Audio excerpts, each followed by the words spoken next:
अबू लहब, अबू जहल, Utba, उतैबा, Shaiba, फिरौन और नमरूद से बड़े जालिम थे ये।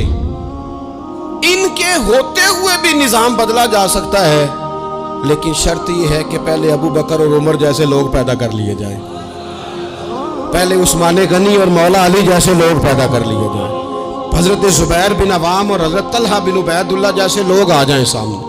अगर इस तरह के लोग पहले तैयार कर लिए जाएं तो फिर ऐसे ऐसे फिरौनों और नमरूदों की मौजूदगी में भी निजाम बदला जा सकता है। करोड़ों का कारोबार जनाब उस्मान गनी का, करोड़ों का बिजनेस, करोड़ों की तिजारत, लेकिन कुर्बान जाऊं रसूल पाक के इस गुलाम के एक एक रुपया हलाल का, एक एक लुकमा जायज, एक एक हरफ में सदाकत, एक एक बात धुली हुई सजी हुई।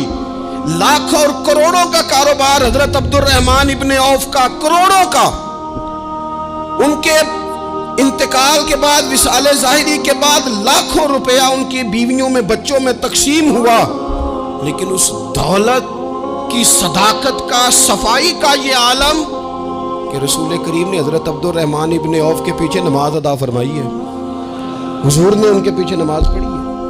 इस्लाम ये थोड़ी कह रहा है आपसे कि आप कारोबार छोड़ के तो मस्जिद में आके बैठ, ये थोड़ी कह रहा है। इस्लाम तो कह रहा है कारोबार सच बोल के करो, मामलात दयानतदारी के करो, मामला फहमी के करो। तो माशरे के अंदर जब सच्चाइयाँ और सदाकतें और दयानतदारी रिवाज पकड़ती है तो निज़ाम इज्तिमाई ठीक होता है। इसलिए रसूल करीम ने अखलाकी बुलंदी इतनी आला कर दी थी, जिसके पास शाम को खाना नहीं था वो भी लुकमा हलाल का ही कबूल करता था।